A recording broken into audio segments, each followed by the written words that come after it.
Welcome to our Green Chair Conversations Lent series. Today we welcome Daniel Oppenheisen, musical worship director of Hope Church Memphis. Daniel is a Memphis born and raised musician. He came to Hope first through the youth group while also volunteering as a worship leader with various ministries and retreats. In 2014, Daniel became the musical worship director at Hope Church, making him the youngest in the country for a church the size of Hope.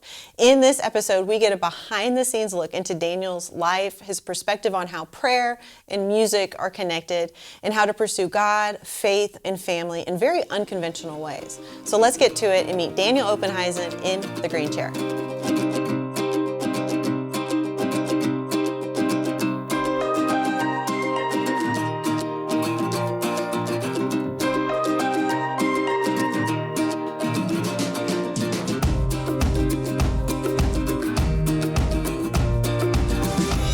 Okay, Daniel. Yes. Thank you for being here. Thank you for having me. How did you say yes to me for this? I have no idea how I got you in the Green Chair. So, for those that don't know, this is my least favorite thing in the whole world. I know. But the topic, I think, Yeah. is appropriate, and it's something that I care about. And so Yeah. here we are. Okay, so let's tell, I want to hear a little bit about your story. Okay. I know we see you on the weekend. I know many people may know you. You have been here a long time. Yep. But again, this is not your favorite thing, to sit in a chair and have one of your friends drill you, drill you with questions. Yep. So here we go. You have been leading worship, you said 14 years-ish. And at Hope, how long have you been doing this at Hope? So, I started leading worship when I was 17 years old. So, That's crazy. 15 years now, because I turned 32 the other day. Happy birthday, me. And I've been at Hope officially on staff since 2011. Yes. But I started helping out with stuff when I was 18, so I guess that was 2007-ish. A lot of years. Golly, yeah. That's exciting. And you're still putting up with me. That's fair. So what about, you're in college. You were what major? What were you going to be? A logistics major. Logistics major. Okay. How on earth did you just totally change gears and say, you know what?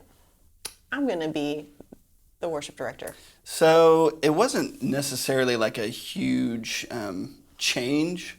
I knew, or I really felt like when I was in high school, I loved doing worship stuff. So it was what I wanted to do.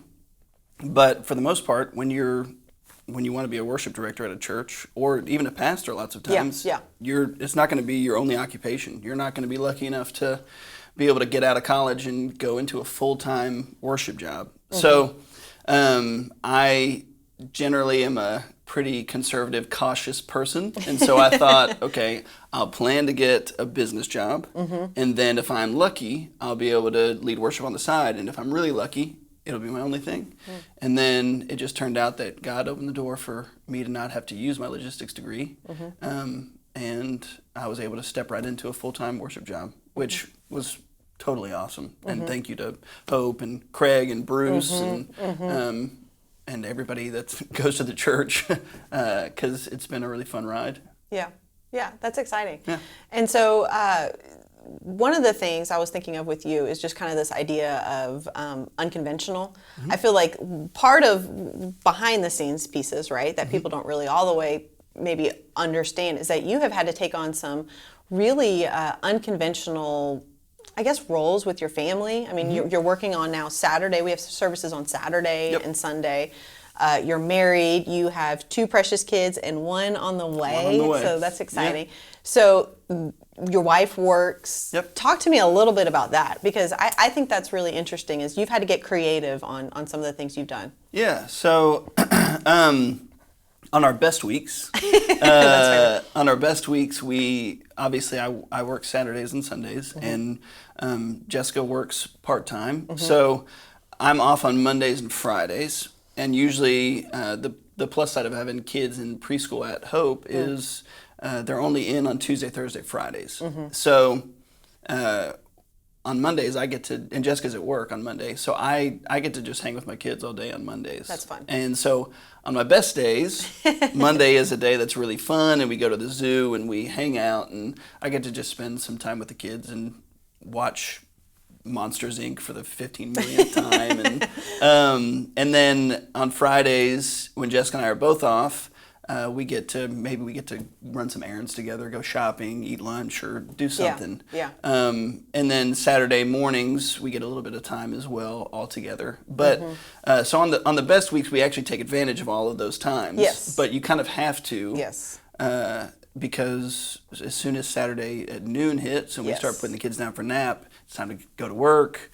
Those times that people get to have birthday parties on Saturday afternoons, and they get Sunday mornings together to eat breakfast and go to church or just hang out on Sunday, they're usually times that we're busy. So yeah, on our best weeks we take advantage of those Mondays, Fridays, Saturday mornings. And on our worst weeks, we just kind of survive, get through, and Saturday comes, and I roll in and hopefully know my music, and we go to work. That's fair, but I feel like part of that is, just having to be intentional with those days, because it looks a little bit different. I mean, you don't roll into the weekend and you have that time off with your family like most people do, or even doing birthday parties, and I've seen you and Jess have to alternate who's doing what, when you're doing what, or you come after services, and you have to be intentional. Well, and it's super easy to not be intentional. I mean, it literally just takes rolling through the day, and then Friday comes and you forgot about the million things that you didn't take care of, and then you run and you got to go do something else, and then she's got to do something, and then you got to pick up the kids, and then who knows, one of them didn't have a bad day, and one of them didn't have a good day at school, and if you don't think about it ahead of time, which is very easy to do, then a week blows by and you're like, oh, we didn't hang out at all. Yeah. I mean, yeah. And sadly, those weeks come, but I think that's true for everybody. I think so too. Whether you've got a weird schedule or not, it just happens to be unique for us in the weekend sense. Yeah, that makes sense. So one of the things that I'm not sure everybody knows about you, but I think you're the youngest. Are you currently still the youngest worship director for a church the size of Hope? They've said that. I think that they've made that stat up just to make me feel good. I know for sure when you got the job. Yeah. When you transitioned to the director of worship. Tell me the title one more time. It's musical worship director. Yes, musical worship director. Yeah. So when you transitioned to do that, I remember you were for sure the youngest, especially in the EPC. Yep. And so, but you don't know. I think Rufus has said that it's still true. Okay. I'll just keep believing that it's true as the years go by. I'll be 50 years old. I'll be like the youngest worship director at. But I think that it's still true. I don't know. You're right. When it first happened in 2014. Yes. At the time I was 25, and I definitely was, which was a huge honor. And once again, just another testament to our congregation and our pastors and just the amount of faith that they've put in me, and a testament to how God has worked in my life, that those doors have opened, because I'm the first person to say it, and I don't mean it in any sort of bad way. I have certain strengths when it comes to organizing things and it comes to facilitating things. I do not believe myself to be one of the most musically talented people, and I definitely am not the most musically talented person on our stage. But the Lord has worked in a way and used the strengths that I do have to kind of put me here. And it helps me to remember that, just because it puts things into perspective for me. Yeah. And you kind of jumped into it. We're talking about our team and what we do on the weekends. And so part of our goal, I guess, if you will, or kind of focus for our Lent series has been on prayer. We're talking about on the weekend. A few weeks ago, we did the Acts prayer service, and that was really unique. We got a lot of positive feedback on that. And so for those who aren't aware, what we did is we broke down the prayer: adoration, confession, thanksgiving, supplication, and each pastor had something to say, and then you coordinated a specific song. So one of the things I want to think through and talk through with you specifically is how are prayer and worship connected? I think that's really I think there's a powerful connection there, and I think, and even beyond just worship, even just music. I mean, I think music has a way of bringing up emotions and feelings and thoughts and prayers. So I would love your perspective on that. Yeah. So we did that prayer service. Yeah. Which I think is a really good reminder of how we can do what we do on our, like we were talking about just a second ago, on our best days. Yes. So one of the things that I love about music in general, what drove me towards worship stuff, is music has the ability to speak to your soul unlike anything else. And I am a firm believer in this. I guarantee anybody who's watching this, you right now, you could probably, if you heard a certain song, it would transport you back to a certain thing in your memory. Yes. Whether it's a song from when you were in high school that you Yes. loved, whether it's a song from a relationship that you loved, whether it's a song that spoke to you in a moment that was really important to you. I guarantee everybody can hear something and it will immediately, even though you don't think about that moment or that time of your life every day, as soon as you hear it, it's like your heart Yes. just gets in a VCR and hits rewind, and you're like, back to this moment. And I think that's the power that music has. It has the ability to make an imprint on your soul and on your heart. So when you think through a service like the Acts service that we did, adoration, confession, thanksgiving, supplication, musical worship has the ability to speak through a variety of different things. So whether it's a song where you're adoring God and you are just in awe of who He is, whether it's a song where it's focused on the confessions of your heart, whether it's a song of thanksgiving where you're getting perspective on all that you have in your life, or it's a song where you are honestly asking the Lord, I need help. Please give me this, or whatever it might be. Music is an incredibly important piece of that. And we talk all the time. The reason that I'm musical worship director at Hope rather than worship director at Hope, the reason that every service we say, please join us in musical worship, is because all of our lives are meant to be lives of worship. And that's not always super cool. You know, when you're disciplining your kids, you may not feel like, man, I'm worshiping. But all of our lives are meant to be worship, from disciplining our kids to working on the plumbing in our house to, walking down the street and saying hi to somebody. We're all supposed to walk this life of worship in every moment. And, even if we don't feel like that's the thing that we're supposed to be doing, it is. And so music is just a piece of it. And it goes hand in hand with prayer. It's all kind of a reciprocal relationship, whether it's prayer, whether it's music, whether it's reading the Bible, whether it's coming together as a group, whatever it is, it's all meant to just kind of be this, they're supposed to have this synergy between all the different pieces. And that's what I love about what we do and what we focus on with our services. And one of the things that also goes along with those acts, those Acts songs or portions of prayer would be like exhortation. Yes, we were just talking about this. I love this. So one of the things that is really interesting to me is songs of exhortation. The act of encouraging somebody who is alongside you. And one of the reasons that I love my job, the main reason that I love my job, is people. It's not because we get to be on a big stage. It's not because, like I said, I want to flex my talent or anything like that, because I don't have much to flex. But it honestly is because of people. And that's one thing that has been really rough on me in 2020, or over this past year, has been the lack of interaction with people. Because I honestly, you can ask my wife, God love her, she has to put up with this all the time. I need to be encouraged. I need to hear words of affirmation. I need to be hugged. I need all these different things. And I love to do them as well, which is why people make jokes about it all the time, how much I tell everybody that I love them. Like, hey, I just met you 2 minutes ago. I love you, man. Like, people make jokes about that all the time, but it honestly is how I feel. Like, it's really important to me, and I really think it's important to everybody. We'll have online experiences forever from here on. We've hit the switch where everybody has learned we have to have this, and it's a really valuable resource. But there's nothing like being in a room full of people who are unified by just one thing, and that's God.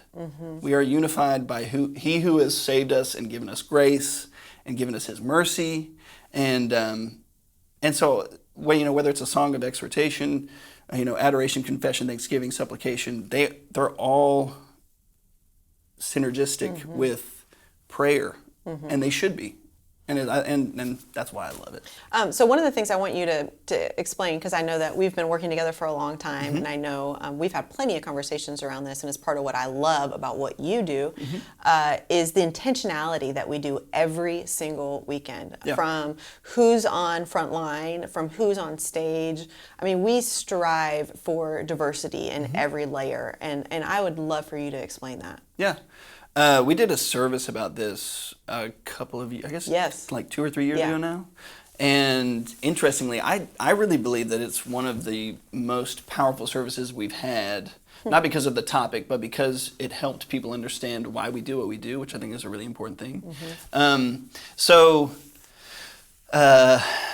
along with getting songs that are themed differently that tie people together, adoration, confession, thanksgiving, supplication, exhortation, whatever it is, another piece that's really important when you have a church that's focused on bringing people that are different together, multi-ethnic, multi-generational, is doing songs that are different and having people that look and sound different on your stage as well. So a few years ago, we really started focusing on, we want to make sure we do a specifically Black gospel song. We want to make sure we do something specifically for baby boomers. We want to try to fit a hymn in. We want to try and do something for young people as well. I mean, we want to do all of these different things. So we've got 4 corporate worship songs. Yes. And then we've got a special during the offering. Yeah. So we have 5 opportunities to do all 4 of those options. So some weeks we do really well at balancing all of it, and some weeks we don't feel like we do the best. But we always strive to try and hit all of those different things because worship looks different for everybody. Worship style looks different. Yes. Worship preferences look different. Yes. The way that they express when they're in the moment looks different. And it's not as clean as African Americans worship this way, and Caucasians worship this way, and young people worship this way, and old people worship this way. Millennials are this way. Yeah, Gen Zs are this way. It's not that clean at all, which is great. Yeah, yeah. But what you try to do is you try to break up the categories the best that we can, put them all together, and then try to encourage people that, hey, you may not like this song, but just so you know, somebody who's a little bit different than you may not have liked that song that you loved a minute ago. Yes. And the important thing is, if you are able to grab onto that and go, okay, this isn't for me, but it's for somebody different than me. And the main reason that we're doing this anyway is so that we, as different people, can come together.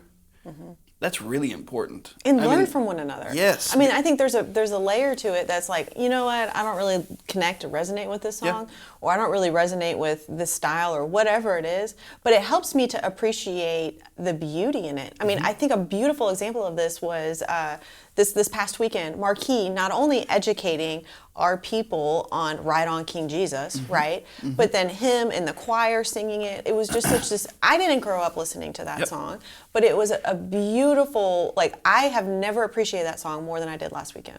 Or a couple weekends ago. But I think it's just such a beautiful thing that what you're doing is, even though we don't even realize we're doing it, right? I'll be exposed to a certain song and I'm like, Praise Adonai. I hadn't heard that song in years. But I had a way better appreciation for it and thinking of it in terms of praising God and adoring God. So it just really does, it allows us to stretch our uncomfortable muscles, if you will, and to really lean into these spaces and to appreciate and know something somebody else did grow up with. No, that is the most beautiful thing about what we have the opportunity to do as a church. We are a very large church with a lot of different people.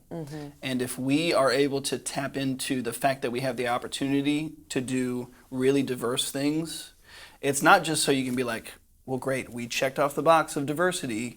But it actually is, I tell people all the time, the goal that we have in worship is, if you look out and you see somebody sitting down, you see somebody standing up, you see somebody with their arms raised, you see somebody singing, you see somebody not singing, and you're able to kind of hit this wide swath of people, that means that we're doing the right thing. It's not that everybody has to worship the same way. Exactly. It's not that everybody has to do the same thing. It's not that we do X genre of music so that we get all these people that are the same. Yes. It honestly is getting people that look and are truly different in the same room, because it's not like from a number standpoint the thing to do. It is about developing relationships with people and getting a different perspective than what you've got. And I think if there's anything that we've learned about through 2020, it's that's really important. Yes. And no, you're not always going to agree. And that's okay. Yeah. You don't have to. Yeah. I mean, you're not always going to agree. You're not always going to think the same. And all of that stuff is really important that you don't. Because that's how you learn from each other. And we have an opportunity through music to do that. Yeah. We have the opportunity to attract those different people and just get their foot in the door, so that hopefully our pastors can give a word that's important, give a word that's encouraging, and lay out for them, this is why God matters in your life. This is why relationships with each other matter in your life. This is why we as a body being together is important, whether that's in the room, online, whatever. We as a body serving our community is important. And so I'm really lucky I have a really diverse team. We've got a great team. We've got young people, old people, and they're all like disgustingly talented people. I mean, it's really awesome. You have an insanely great team. Yeah, and I think hopefully if you're watching this and you are a member of Hope or you watch what we do, hopefully you're able to kind of see that while we have all those really talented people, they all truly believe in what they do. They love the idea of bringing people together. They love serving our congregation. They love serving God. They love using their gift to honor our Father. Yeah. And it's really every day I wake up and it doesn't always feel like this job is the easiest job or the most fun job, but if I really think about it, like, it's really incredible what I get to do. Yeah, it's amazing. And what we do and strive to do as a church. It's really incredible. So I love that. Okay, so one of the other things we're doing is answering the congregation's questions. Okay. And you were bold. You and I got on Instagram. We opened the door for all people. The biggest question really is about your mustache, I'm going to be honest with you. I'm sure. The main question is about the mustache, where it came from, what's going on. Perfect. And then I've got an actual serious question. So you want to talk about your mustache? Sure. I guess we'll start with the mustache. We'll start deep. It'd be tough to go serious. They'd be like, so the mustache. Yeah. So I started growing this mustache. I was going to try and give some like legitimate answer. I got nothing. I started growing it, and the best way to put it is maybe I just did this to like test and see who my real friends are. And what I've realized is either I have no friends or they all have better judgment than I do, because most of them hate it. Our audio director at the church, shout out Tyler Cox, he loves it. Okay. But he might be the only person in the entire world that loves it. So maybe either he's my only friend or I need to shave. Okay, so on a more serious note, it's really not super serious, but I want to, one of the questions we had from people, which I think is really a great question, is there a right or wrong way to worship? And I think we kind of answered that a little bit in our conversation. Some people sing, some people don't, some people stand, some people sit, some raise their hands, others don't. Is there kind of a right or wrong way? No, I mean, you literally just said it. And we talked about it a second ago. There is no right or wrong way to do it, as long as you are engaged. Yeah. I mean, that's the only thing that we try to encourage people to clap. Yeah. We try to encourage them to stand. We try to encourage them to sing with us. And the main point of that is just as just that, an encouragement to be engaged. Yeah. Because some people want to, but they feel awkward. They don't really know what to do. And sometimes we need to encourage, and maybe we should be better about this. We need to encourage people to kind of sit in the moment and read the words. Don't sing. Yeah. Don't worry about knowing the melody. Don't worry about whatever it is. Like, just focus on being in the moment and what this song can mean to you in your life. Yeah. But no, there's no right or wrong way. It's supposed to be different. Rufus touched on something with this with prayer, essentially. Like he said, sometimes doing something different, like not just because our routine and how we do it. He's like, sometimes I encourage people. One time he encouraged people to look up and pray. And it was just totally awkward. But what you're saying, I think, is a very similar thing, but related to music, is maybe just sit down. Maybe just listen to the words. Maybe just think about what's going on instead of getting caught up in all of the stuff. Or opposite, maybe one time stand up, get outside your comfort zone. Well, and particularly in our context. I mean, what did we just talk about? We talked about, for the most part, there's probably going to be a song that you don't like that we do. Yeah. And even if we did all the songs the same, there's still going to be songs that people don't like just because, including myself, we are all selfish and if, we want what we want. Like I might hear a song and I cringe, but who am I to act like that God can't use that song for somebody? You know what I mean? So maybe when that moment comes for you where it's a song you don't like, rather than focusing on, we're doing this song again, or this song is terrible, maybe think and go, okay, what can I focus on that's a positive from this song? Because even if it may not be the song that you a song that you love, or we may not be doing the coolest song, I guarantee we're not singing a song that isn't about God or something that's important or applicable to our lives. You know, so the biggest thing, the only thing that is important is to engage in the musical worship portion of what we do. And if that, like I said, if it means sitting, if it means being quiet, if it means singing, if it means raising your hands, it's going to look different for everybody. But engagement is the important thing. Yeah, I agree with that. And the word for our interview that kept coming to my mind and in our conversation is just kind of this idea of unconventional. Like it's unconventional to have 4 songs. They're all different kind of genres. That's unconventional, kind of what you're doing, what you're striving after. It's unconventional, the family roles you've had to take on. It's unconventional to challenge people to do something that's a little bit different outside their comfort zone. So I really do appreciate you kind of pressing us to pursue being unconventional in a sense. Okay, so last question for you would be, and I think this is an important one too. I actually, as a pastor, get this question quite a bit. Should I expect a certain feeling when I'm worshiping? Like, what if I'm not feeling it? What if I'm not into it? What if I'm not there in that moment? No. No. You're not always going to have this lightning in a bottle moment where you're like, yes, clarity. This everything is right in the world. No. You shouldn't. Or you're just right there with every single song. I generally am a very optimistic person in life, which is why I tell everybody that I love them 15 seconds after meeting them. And I truly am just generally very optimistic. And I wake up some days and I'm like, I'm tired. I'm stressed. Whatever it is. So no, you're not going to wake up every day and be like, man, it's a sunny day and it's beautiful and I have so much to be thankful for. Even though all those things can be true. And lots of times are true. Because God is working in all of our lives at every moment. But sometimes days are tough and sometimes you're tired and sometimes you're not feeling well and sometimes stress is getting to you. And then on the flip side, sometimes everything is great. And you are a great singer and you love the melody of that song and you are just getting it.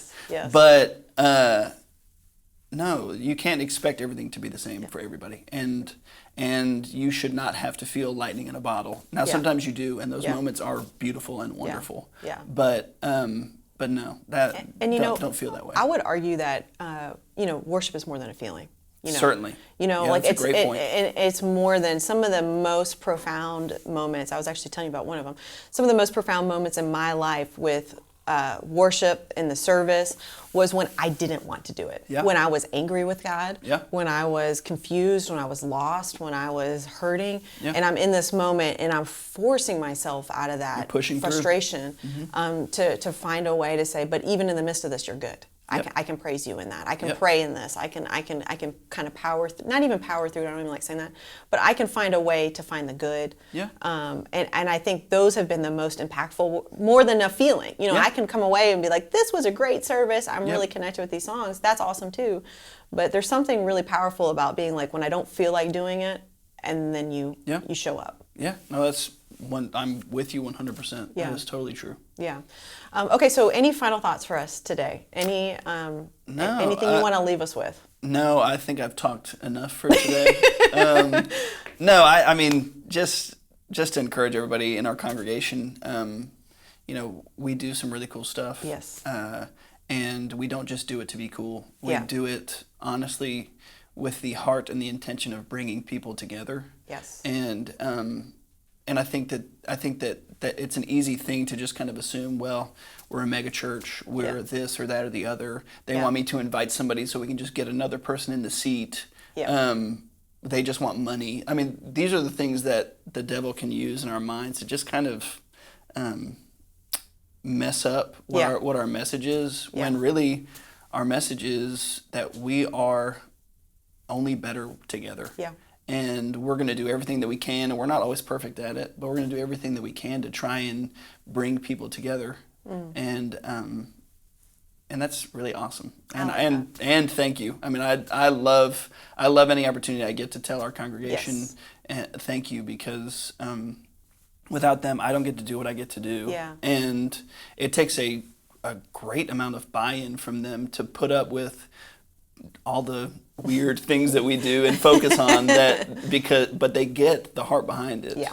And it's led to somebody like me with this ridiculous mustache getting to be the worship director and getting to worship with them and hopefully continue to lead them for as long as they'll have me. Yeah. Well, I appreciate that. Thank you so much for being in here. Absolutely. Thanks for having me. Saying yes. Here you I said am. Yes. You said yes, and this was really great. So thank you so much Absolutely. for doing that.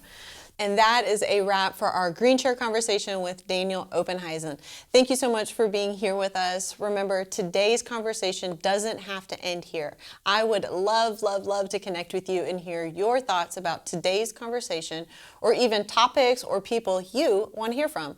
So feel free to send me an email. Also, we'd love for you to take a moment and encourage someone today by sharing this conversation with a friend. You can also watch any previous conversations at hopechurchmemphis.com/GCC or on YouTube, as well as listen on any podcast apps. Love you guys, and I'll see you next week.